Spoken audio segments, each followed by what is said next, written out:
go now to the Eastern Conference Finals. The Warriors with the easy win in Game 1, but something to keep in mind.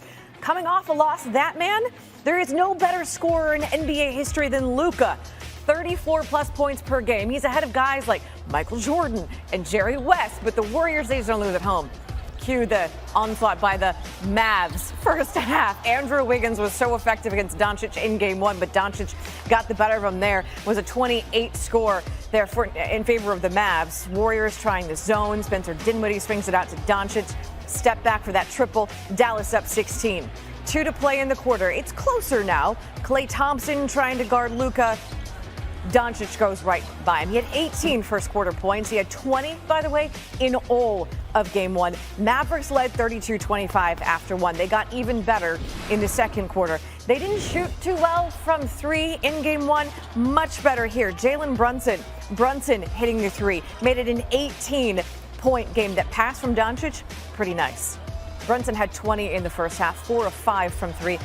Mavs would lead by as many as 19. Final minute of the first half, now just 11. Doncic from 29 feet. Okay, easy.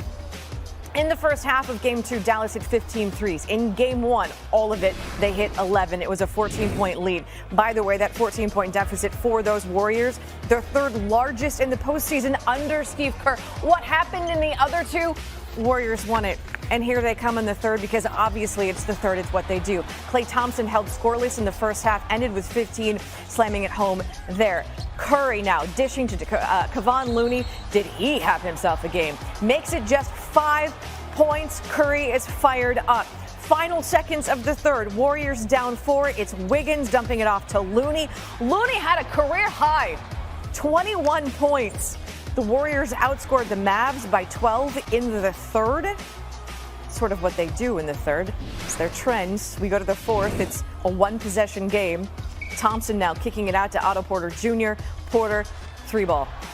Warriors, a few seconds into the fourth, take their first lead of the night. Under 8 to play, it's now 94-92. Jordan Poole off to Looney. Golden State now leads by 5. 7-point game. It's Curry. 32 points. He had 6 threes, 8 rebounds.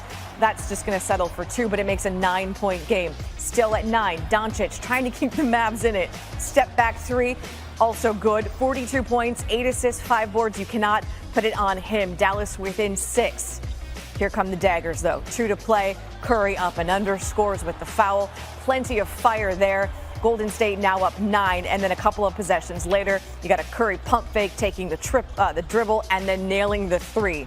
Like I said, he had 32. The Warriors storm back, and they take the same room because they get each other too riled up and too nervous. They have to watch it in different floors. These 2 games, they almost certainly are not speaking during those games. Oh, yeah. They are way too. They'll be out of their misery soon. Well, so they will be. Especially with this lineup. What makes it so tough to defend, Shanae? It's the unlimited movement and also the unlimited range that their perimeter players have. And if you think about that, I mean, they're constantly on the go. And that means you can't sleep as a defender. If you overplay, they back cut. And if you're in the paint, they shoot out with a pin down or a staggered screen. They're constantly in motion. And I feel like, I don't know if I'm showing my Disney Channel stuff, but like, we're the boys in motion. Like, you know what I mean? Like, that's exactly the way out of your generation. They're the boys, they're the grown men in motion, and they also have the range to knock it down. So no matter where they are, whether it's a backdoor cut to get a 2 layup or, way beyond the arc, you've got Poole, you've got Thompson, you've got Curry that can knock it down. And lastly, I'll say this, we should have known better. I know a lot of times when we talk about the awards and how fine of a margin there has been, most improved, Jordan Poole, if there wasn't that situation with Steph and Klay being out and that oscillation there where a couple of their numbers went up and high, he would have probably been one of the front runners, if not potentially winning this. So we should have known better over the course of the season, watching Jordan Poole play, saying that this is the postseason where he could really be the breakout player. If the Harrison Barnes, Kevin Durant lineups were known as the death lineup, Stephen A., I mean, I'm tasking you with the person to come up with a name for the lineup. What stood out to you the most? I said it's Lethal Weapon 3, and I'm going to stand by that. Here's the reality. Steph Curry and Klay Thompson have universally been recognized as the greatest shooting backcourt that we've ever seen. Nobody could deny that. Now they've added Poole. Have you seen the range on this brother? Ooh. He's pulling up from logos the way Klay and Steph pulls up from logos, okay? And guess what? He mirrors Steph more than Emir is Clay. Because as much of a sniper as Clay is a catch and shoot dude. If he's not doing that, he's got your back. He's got his back to the basket. He's posting up smaller players. He's shooting turnaround jump shots. Jordan Poole is the one moving without the basketball, catching and shooting on the run, pulling up from the logo off the dribble, going through 1 man, 2 men, 3 men, and dribbling and taking the ball to the hole and finishing at the basket. The arsenal in this brother's game is so lethal right now. When you combine that with the greatness of Steph Curry, who strikes fear in anybody, you understand, and Richard Jefferson understands this better than anybody at this table.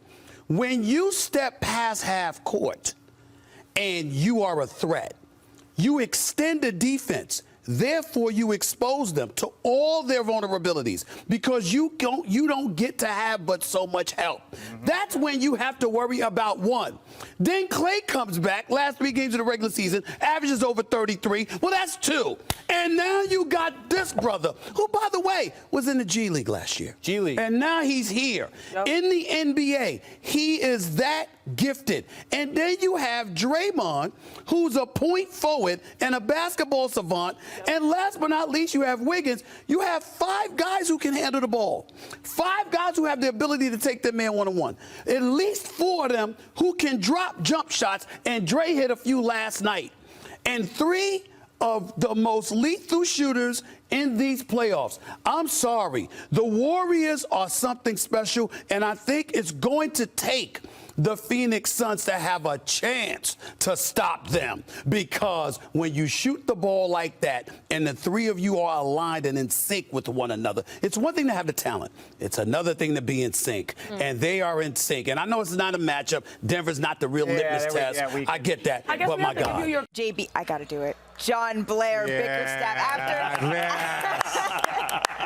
And JB, you've had to game plan for games against both Steve Kerr's teams and Jason Kidd's teams. What stands out to you about how they approach the game and what they're going to do tonight in Game 1?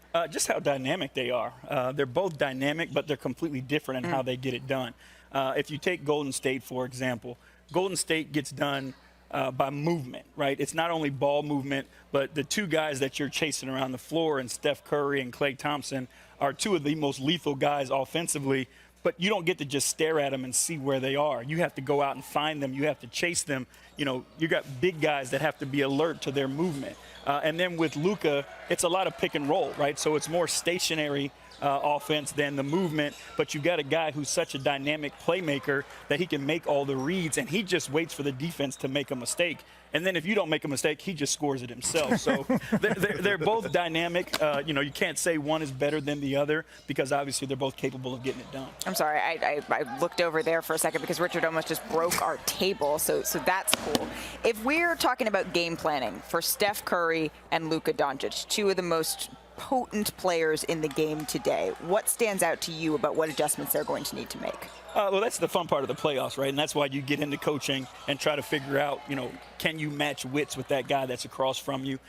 Both of them are, like I said, extremely dynamic. You know, with Luka, you know where he's going to be. Luka's going to be in front of you. He's going to have the ball in his hands. They're going to bring multiple people to play pick and roll with him, and then they're going to space the ball, space the floor around him.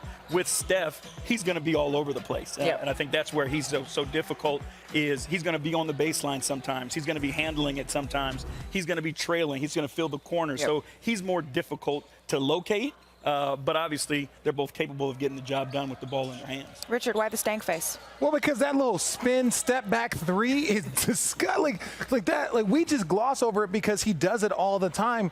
We don't see many guys do that specific move. Steph does it. I think we've seen James do it, James Harden do it. And I'd even say like Kevin Durant. But that little in the corner, post up, step back spin like that, you can't guard it, and he does it so effortlessly. Like, there's just nothing you can do in those moments. Zach, who is tougher to defend in your estimation, the Mavericks or the Warriors? As a team, I think the Warriors just are so different that it takes teams, you can see in playoff series, it takes a game or 2 to get used to playing against them after playing. You can talk about this. Oh, yeah. You guys had trouble. Those first two games are like, boom. Worst 2 losses combined in NBA Finals history. Like our Game 1 and Game 2 combined total score. Because it just, we had cruised through the Eastern Conference, and then you get there, and they're a different monster. If you're in the Western Conference, you get them 4 times a year. If you're in the Eastern Conference, you only get them once or twice. So it's like, even in those first 2 games, they're literally just trying to figure it out. Just trying to get your sea legs. Yeah. But individually, I mean, Luka is just a killer. Yeah. There's nothing you can do with him. He's too big. He can see every pass. And to the point you just made, the hallmark of a superstar is he can beat you with shots that you're supposed to live with as a defense, with floaters, with step backs. He can make enough of them that you'll still lose the game. Yeah, and when you think about Golden State, right, Coach JB was right. You talk about the player movement, the ball movement. In order to beat them, you also got to have IQ on the floor. Like, the first step of defense is communication. If you're not communicating on those switches or those back picks or those pin downs, whatever the case may be, you're dead bird, tall grass. So that's what I saw with the Memphis Grizzlies. Like, it was so many times I'm like, how did y'all miscommunicate this switch? This is Steph Curry. Why is Jaren Jackson Jr. not up on the screen when he's supposed to be when the Steph Curry is coming off the pick? But when you look at Luka, he gives me that LeBron James type vibe, where it's like, okay, how can I actually guard him? Do I send a double team? You really can't, because he's so good at picking the defense apart, on time, on target passes. So it's going to be a fun series. That's why I'm not picking either one of them. JB, when you were coaching against Luka, Is that allowed? Punt that. Yeah, it is allowed. Yeah. he makes his own rules. I just, it's Perk's world. We all just live in it. But when you were coaching against Luka this year, would you say that you saw the potential for them to not only make it out of the first round for the first time, but push all the way through to the Western Conference Finals? We played him late. We played him early in the year, and we were able to beat them down in Dallas, and then we played them late, and they beat us in Cleveland. And you saw the trajectory and how they were trending. You saw that, obviously they talked about his conditioning earlier in the year, and he addressed that, and to where he is now, to be able to have to carry a team. And I think with his skill set, the way that they improve defensively, I think that's one of the things that we're missing here too, is we're talking a lot of offense. But if you look at these conference finals, the defense is going to be what gets it done. We saw it last night. Like, you're going to have to defend, and they've improved on the defensive end of the Man, I can't wait for this game. It is the first time, by the way, that the Mavs and the Warriors